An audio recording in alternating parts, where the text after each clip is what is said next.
Good evening, everybody. Good evening. Good evening, pod folk. How y'all feeling today? Uh, it's been a rough, you know, 24, 48 hours. It's been, man, I thought we were going to come on our first Wednesday Mm-hmm. and, man, Unleash the beast, basically. dog, I thought we were going to be, Coming out full throttle. this ain't how I wanted to start. This ain't where I wanted to be. This ain't what I wanted to start with. This ain't nothing I ever wanted to do. But I sure as fuck didn't want to start with this on our new night, our new time. For sure. Before we get into things, let's go ahead and make this thing official. What's happening, y'all? It's your boy Sincere Da Vinci, It's your boy Jay Honey. and this is the Jason Podcast. Um,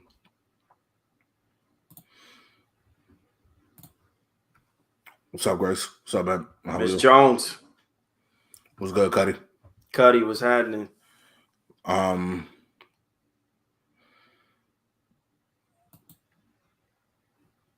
It's a rough show to begin with, bro. Yeah, I'm The just thing kind of. is, the things that have happened over the past few days have been very difficult to assimilate, pod folk. So I've talked about it.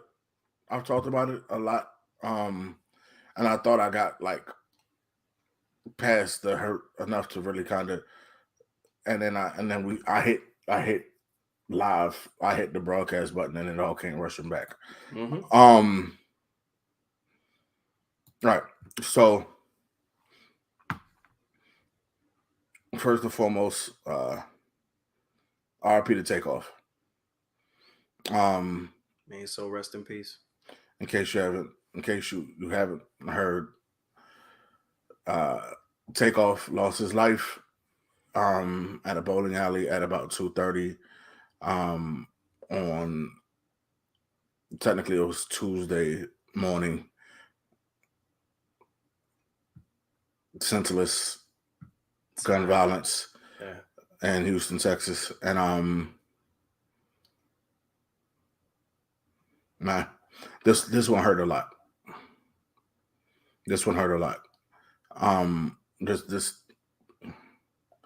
it was. I woke up and you know the media, the way it works today is whoever has it first wins, not who has it right. So I woke up to reports that both Quavo and Takeoff had been shot in a club.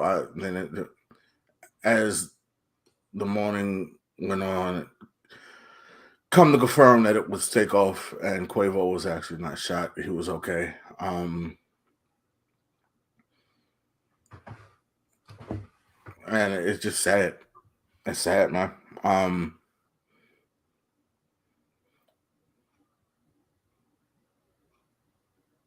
I'll text you first thing in the morning. Yeah, you did. Because if you don't know pod folk, Sincere, he has little issues, well, just issues in general when it comes to sleeping. So sometimes, I'll receive messages at like 3, 4, 5 a.m. from the guy. And I actually woke up and, he had said that, Quavo and also Takeoff, had been killed. And I'm like, wait a second. I'm like, what happened? I got up early in the morning, and I think that was the effect, and that was the factor of it all. The fact that we woke up to the news, which is kind of crazy, to begin with. And, when I started doing more research, I found out it was just Takeoff. I was like, oh, wow. So that's when I had replied to you, actually, Sincere. And I was like, I think it was only Takeoff from the reports that I'm hearing. Because the thing is, it's like you said, when people have certain information about something, they're quick to put it out there without confirming it or verifying it in any way for it to be true, which is very unfortunate about the media. And that's the way it works nowadays. It's who has the information first. It's not who is the person who is actually right or who's actually putting out the right information. It's about who's putting it out first, which makes things even worse, I think, of a situation, because there's a lot of misinformation out there, and I'm still not relying 100% on the reports that I'm actually reading, because there's just certain things, Sincere, that just don't make a lot of sense to me about the situation and what Yep. actually happened. What we do know and what's fact is that Takeoff is no longer with us. And if you don't know Pod Folk, he's 1/3 of the group Migos, the hip hop group. And they basically, over the past, I'd say 6, 7 years, have had an incredible run. And to have this happen and for there to not be any Migos anymore ever again, it's pretty disheartening, because I literally participated in that culture that they helped shape during the time that they were going through their run. I remember, Sincere. Hey, Nikki. What's up, Nikki? When we were live in What's up, Made in Shrek? America, watching the Migos perform. I mean, I don't think there's very few moments, I think, in my lifetime where I went to a concert where it was just instantly electrifying the way it was when we were there at Made in America and we saw Migos perform. Other than Jay-Z performing, like, to me, their performance was just top notch. I remember we had the nephew Bam with us as well. He was 3 years old on my shoulder, bro. He was 3 years old on your shoulders, and I think he literally passed out from like. We're not gonna say what he passed out. But he literally he was one of the. But he enjoyed it. He was one of the reasons we went. I got Yeah. passes for everybody to go. Nobody had to pay to get in. Like, and yeah, we went, and we were a part of history. We were definitely a part of history. My nephew used to run around the house singing Migos at 3 years old. Mm-hmm. That and Chainsmokers. Yeah. 3 years old. The Chainsmokers was the thing. Yeah, they had a great performance as well. Same weekend. Same weekend. He got to watch them too. He also got to watch Jay. That was an amazing weekend for my nephew. Oh, yeah. I don't think I've ever been a part of something like that with so much star power, for instance, in one weekend, in a concert, in a festival. That was amazing. We was part of history out there, bro. And I'm glad I shared that with you. I'm glad I was able to share that with my wife. I'm glad I was able to share that with my sister and my brother and my brother-in-law and my nephew. Brother-in-law. And the people who came out, and everybody turned up, and it was a beautiful, safe time. Yeah, it was a safe time. You didn't hear about casualties. You didn't hear about no one getting stabbed, shot, or anything like that. Like the way the media tries to portray all of us, when we get together. The reality of it is, bro, I don't give a fuck why he's dead. I don't care about the why. That doesn't matter. Because he's not coming back. I don't care about the why. I don't care about the how. I don't care about none of it. I don't care about a single fucking iota of any of it. Right. Especially when you know that Takeoff was the most laid back nigga on earth. Yeah, pretty much. He bothered nobody. He was the dude that at the party, he was in the corner in the couch smoking and laughing and minding his business. Yeah, just chilling with everybody, speaking with everybody, just having a good time and just vibing, That's the kind of energy that I always got from Takeoff. And I'm not only saying this because of what happened, actually. I personally, way before anything, he was actually my favorite Migo because of those reasons, because he was just so laid back. He was so humble, and he wasn't out to like be more famous than anybody else or be more famous than Offset, for instance, or even Quavo himself, and I'm sure they're grieving, obviously, at this very moment.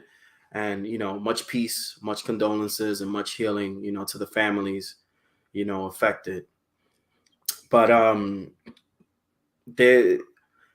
when it came to delivery, for instance, and when it came to like just simple cadence, I mean, Takeoff was just my guy. And I would always tell people that too. The Migos birthed an entire subculture of hip hop. Crazy. They birthed an entire subculture of the genre of hip hop. And also, let me tell you, Sincere, they also birthed what we call Latino trap as well. So we can't even speak about their influence and what they meant to the culture. They Because a they lot they of people are definitely not aware of who the Migos actually were and what they brought about and the influence that they spread throughout countries worldwide. Pod folk. they they they started a subculture. They gave hip hop a new cadence that every rapper after that has tried to emulate And mimic. Yeah. and ran with. They are the birth fathers of double time. They're the Yep. birth fathers of the quote mumble rap, if you want to even take it there. They Yeah. are the birth fathers of that sound. Facts. They their influence is heavily marked over everything in hip hop in the last 7 years. From Drake grabbing Versace for an unofficial remix and them not even being able to capitalize because Offset was locked up. Yeah. They couldn't shoot a video for it. To them moving in such a fashion that was unheard of. To me, they are, if nothing else, comparison wise, the Wu-Tang of Atlanta. Yeah, definitely. The Wu-Tang. They are to Atlanta what the Wu is to New York. Yep. When you think about Offset this season, this year that just passed, he has his second season of The Hype on HBO Max, which is a fashion design show. He is married to one of the biggest acts in hip hop with beautiful children. And it's he just created a clothing line. Offset did. Yeah, Offset. That premiered at Fashion Week in France. Runway show. Do you know how big that is? Do you have any idea how big that is? Sincere, I feel like a lot of people don't really assimilate these things or read into them, or like Quavo and Takeoff just released a video. Yeah. 2 videos. Messy and they're about to release their album. Yeah. On top of the other artists that they've pushed forward, on top of helping Gucci regain his rightful throne in Atlanta. Yeah, that's a fact. Cherie says, yes, he was my favorite Migo, and yesterday triggered the hell out of me. It's sad and senseless. I agree. Kevin Del Orbe, have a good time, guys. We appreciate you, Kev. We appreciate it, cuz. D, I was going to say the current day Beatles. That's what I was about to say. That's what I was about to say, actually. Or like Elvis to Nashville, like for real, says Cherie. Yeah. Yes. Yes. That's what they meant to Atlanta. Yeah. All of these are correct. Mm-hmm. All of these are correct. Absolutely. Absolutely.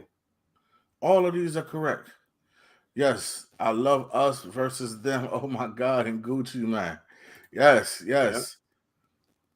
What's good, Nico? What's good, soldier? Appreciate you tuning in. Yep. That's Nico. He's the one who trained at Superman's boxing gym. He's the one I was telling y'all about. All right, cool. Shout outs. Bro, what they've done, and when you think about it, just over 6 years is incredible. It's an incredible run. Incredible. Something never seen before in hip hop. Incredible. Between 3 gentlemen, yeah. 28 years old, dog. 28 years old, bro. And that's another side of it that hurts. And I'm sorry to everyone who tuned in tonight because we know this ain't how we usually rock. Y'all been here. Yeah. Y'all been here. Y'all know what y'all tuning in for. Yeah.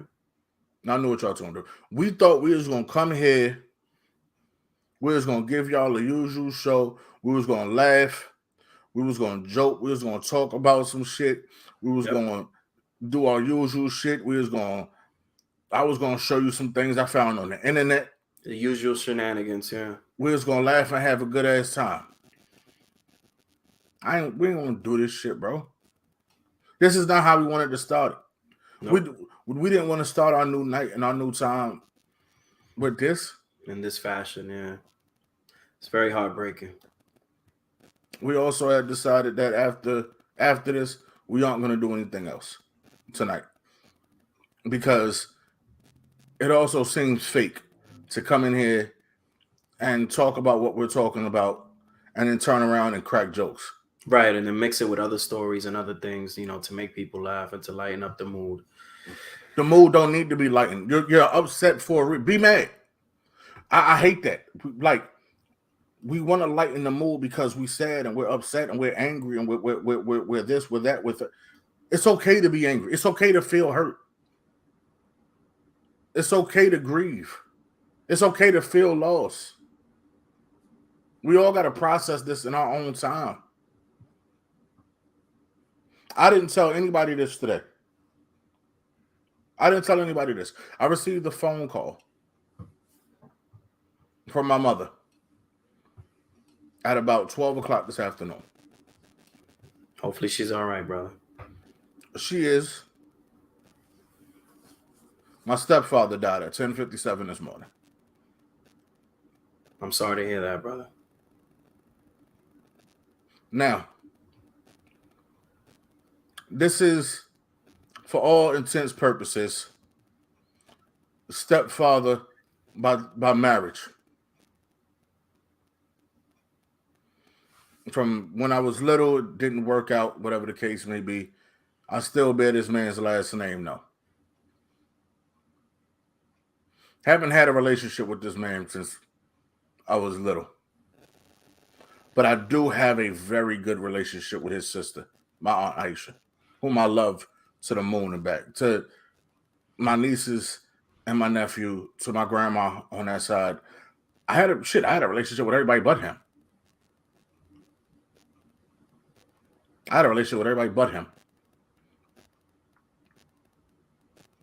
And the reason I say that isn't about comparing one or the other or about the reason I said it is literally to know. I told my aunt this on the phone today when we was talking. She keeping a brave face on for my grandmoms. She keeping a brave face on for her. I told her it's okay. It's okay. This is your big brother. Nobody had that connection with him like you had. Right. Nobody had the connection like you had. I didn't. Nobody else nobody else on this planet did. So if you mourning him, mourn him. It's okay to be sad. It's okay to feel that. It's okay to be angry, like you said. It's okay to express any type of emotion that you'd like to express.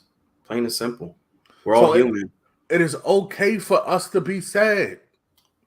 It is okay for us to be angry that we feel like someone took something from us. Yep. It's okay to feel hurt when we can feel like we will never ever be able to look at that man and hear anything that he ever puts together. Everything that they've worked for, everything that they've meant to us as fans, as listeners, as creators, as none of it will ever happen again. It will never be the same. Yeah.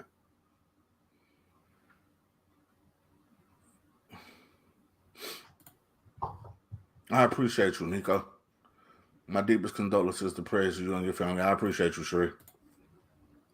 Apart from being a supergroup, they were family. Quavo lost his nephew. That's heartbreaking. Exactly. Exactly, Nikki. They were family. Yep. And Offset is Quavo's cousin. Yep. Condolences, bro. Of course, Scotty. So anybody who knows, this is a sad time. It's a dark day in our culture. But there is one thing we are going to touch on because I keep hearing this thrown around. Is rap dangerous? Is rap dangerous? That is the question at hand. Is the culture of rap dangerous?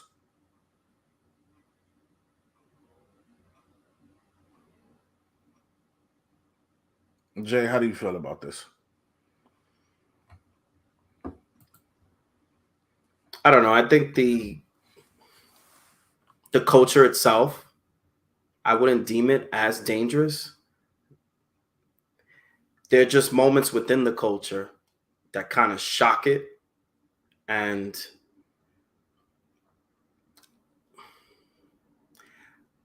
I think it's more about maybe the surroundings and the company that you keep rather than the culture itself. Because I think there's a lot of great things about the culture of rap that not a lot of people actually focus on. And I don't think not everyone that actually raps or intends to rap, at least with their music, delivers it with a negative connotation. So I don't think the culture from an overall standpoint is dangerous. I just feel like it's dangerous with certain people and the company that they actually keep. I think that's what makes it dangerous, because I think usually when you're rapping, this is something that you're doing, obviously, I think away from the streets, and you're trying to like supersede maybe all the negativity that's been going on in your life, and the way you've been trying to make money, you're trying to change it in a better way, in a sense. So I wouldn't deem rap as a dangerous thing, because if we want to talk about rap just being dangerous, we could talk about rock, we could talk about heavy metal, we could talk about all those things being dangerous, because there's certain genres that spread crazy messages. Like I've heard metal songs, for instance, like about Satan and just about negative energy and things like that. All So I right. think just to pinpoint it, to just rap and just black people, as they always try to pinpoint to us, I think it's completely unfair. And for instance, a person like J. Cole, I'd say, when he raps, does he rap with negative connotations? Does he rap with negative energy behind him? No, I don't think so. He raps, and when he raps, he delivers it with a great message. Something that you can learn from, something that you may be able to relate to in terms of experience. So I don't necessarily agree, with rap being dangerous, but obviously people, on the outside looking in, they're probably going to see it that way, because they see a lot of casualties happen. And I think casualties happen every day in every way of life, and it's not only with us the issue. And as I always said, it's not about your skin color, it's not about your culture, it's not about any of that. I always thought that there's just this great battle between just good and evil, period. Because you have good people come from different places, as you have bad people come from different places, as you have extremists basically come from those same places. So it's like you can't just pinpoint and just generalize. And it's something that I really hate about our society, how we tend to generalize things, bro. And it's just mind-boggling, because everyone is not the same. Nope. Everyone is different. Yep. And I just feel like there's just certain acts or certain people or certain artists or certain celebrities that just have to disassociate themselves with a certain company that they had growing up. And we've spoke about this numerous amounts of times throughout our episodes, in terms of, the company that you keep, and the things that you do. For instance, once you have money, once you're established, for instance, as a person, you can't go back to doing maybe the same things that you were doing previously. But to pinpoint and to generalize and to say that rap is just dangerous, I just think it's truly unfair, because there are still a lot of people out there who actually rap and they're still alive, and their families are still alive, and they're still feeding their families through this, because it's another avenue of income, obviously. So, and there are a lot of people who do it for the love of rapping and for the love of hip hop, and they're still here. The thing is, the news is going to basically gravitate towards everything that's negative, and this is what I despise about the media. Yeah. And that's how I feel overall. Rap being dangerous, that's preposterous, that's ridiculous to me, because we could sit here and pinpoint other genres of music that are a whole lot worse than I agree. rap. I agree. and have a whole different type of energy, bro. I agree. Nico says it's double-sided. On one end, you got people bringing light to the truth. On the other, you got people living a life they're not about due to seeing the culture. It's a hard balance, having money but still a part of the streets. Yeah, see? True. Nikki says, my condolences, and I appreciate you, Nikki. Cherie says, I think there are categories of rap culture that is dangerous. Like I learned about drill music, but I do not think that the entire rap culture is dangerous. Of course not, I Sherry. agree, and I think that news highlights black people pain more than others. Nico says drugs and rock and roll. True. The statement rap is dangerous is too easy of a cop out. It's too easy of a cop out because that's like saying football is dangerous. Like it's inherently dangerous Plain to be and a simple. rapper. You nailed it. Like that's dumb. I'm gonna tell you what the problem is. And this isn't just rap. This is across any platform or anything that allows people who come from poor inner city upbringings to prosper. Mm-hmm. Whether it be sports, whether it be entertainment, shit, education, anything that allows you to come from the fucking slums where we come from to be successful. And even if it comes with celebrity, it's even worse. But if it comes with money and celebrity, it's terrible because niggas hate to see you succeed. Now here's the problem. About things like rap. Rap music is a form of self-expression. If these artists are writing what we want real life, we want our artists to be real. We want our artists to be authentic, right? That's what we want. That's what we crave from our artists. Authentic sound. You always hear, I like Weeknd better when he was on drugs. We always liked our artists a little bit more when they were depressed or when Going they through were something. going through something. I like old Mary J better. That's exactly what I was going to point out. We always like our We liked her artists. when she was suffering. We She like would our put out artists when better they music. first come in because it's raw. It's raw. It's raw, and it is the pain that you have that is very familiar because it's what you have experienced. And you That's can why relate you to relate to it. Now, here's the problem. What if I am really gangbanging? What if I am really out here killing niggas, really selling drugs, really busting guns, really banging for the set, doing all the shit that I'm telling you I'm doing, and then the record blows?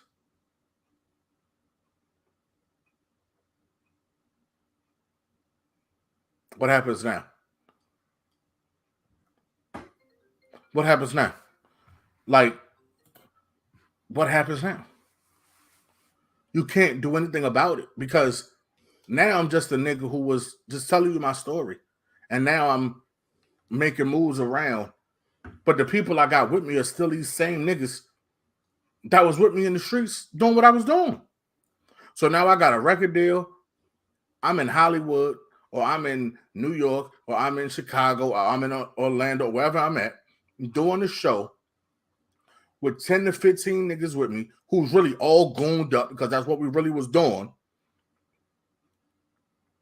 And we performing the songs that y'all love, that y'all want to hear, that y'all are streaming, that y'all are buying, that y'all are promoting, that y'all are consuming, and then turn around and I run into the nigga I really had a problem with in the city. And shots are exchanged. Niggas die. Was that rap that made that dangerous? No. It's the authenticity of the life we live every day that comes along with making the music that is dangerous. I could be a gangster country artist. I could make a country song about all the trapping and gang banging in the world. And it don't change the fact that when I move around the city, when I touch down in certain places, that I got real life beef there. Ain't got shit to do with music. You know it's real when you get successful and niggas jump out like what happened to Mo 3, rest in peace. Yeah, rest in peace. With machine guns on the fucking freeway and chasing you down on foot. That ain't no rapper shit. That don't happen to rappers. That don't happen to rappers. When you get into a beef and get stabbed up like Drakeo the Ruler, that don't happen to rappers. What happened with Nipsey in front of his own business because of a snitch ass nigga that he called the snitch on the set, that don't happen to rappers. These drill artists who out here talking about, I'm smoking on a dead op. I'm smoking on a dead op. Okay, so you really in these streets and you gonna make a record about smoking my little brother? And my and them niggas who out there still hear it? And you supposed to move around freely? When these niggas catch you, they peeling your top. They don't give a fuck about your rap songs. And you want to know what the problem is? It ain't got shit to do with rap. It ain't got shit to do with rap. Not a single fucking, it ain't got shit to do with rap. Because what it is it's the lifestyle niggas was living before they turned rappers. That's catching up to you. Exactly. Because if you didn't rap, we'd never know when the karma caught up to you. But because you are a rapper and you are in the public eye, when that karma catches up to you, we hear about it. When that karma catches you, we hear about it. Because you are a somebody. You are in an elevated place of vision. We can see you. We know who you are. We have followed your music. This, that, and third. But that doesn't mean that the shit you did before you became who you are in this industry disappears. That shit don't dissipate. For a lot of niggas, beef don't die. Beef don't die. I'm sorry. So a lot of it is what it is. Beef don't die. And then we get into a situation like Takeoff. Then we get into a situation like Takeoff.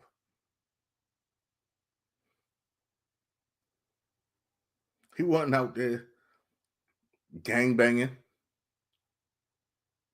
He wasn't doing nothing at this event but minding his fucking business. He had no ops. He had no real beef. The only beef he had to seem to been with in recent time was with his band members. Was with Offset. Was with fucking his inner circle. Wasn't nobody out here looking for Takeoff.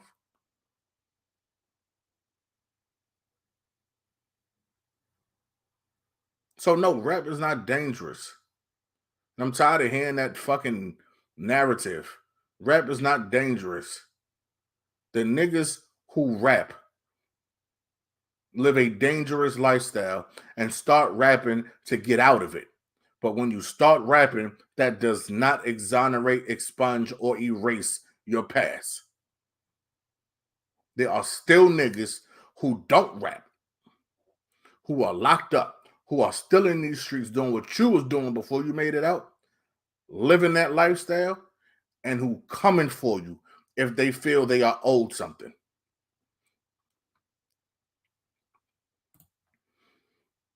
Cherie said, Mary B, you can literally feel like Nico said, hard balance, bro. It's the person in their real life, said Cherie. Cuddy said, rap isn't dangerous, but dice games at 2 a.m. are a different story. You're right, Cuddy, but this wasn't a dice game. Those reports have been, this wasn't over a dice game. No, it wasn't. They were outside of the bowling alley way after the fact. And this was an argument that ensued about a basketball game makes that it even more Quavo and pathetic. them were having about basketball that got a little heated, and Quavo and them said, "You know what? Fuck it, we out of here." Turned to walk off, and niggas start busting. Senseless. It does not. Even if you're famous or an entertainer, certain things never die. Thank you, Sheree. Yeah. So I said what I need to say. I got it off my chest. I'm done with this. I'm done with this. Think you got anything else, Jay? Not at this moment. I don't think I have any more. Anything left to say, basically, at this moment. Ladies and gentlemen, we appreciate you tuning in. Tune in next week, Wednesday, 8 p.m. Hopefully, we don't have another black man to report on dying for you, and we can get back to our normal schedule, our regularly scheduled programming. Please take your time, heal, do what it is that you need to do. Again, thank y'all for tuning in. We highly appreciate you. Thank you for everybody. Yes, be safe out here. We'll see y'all later on. Peace.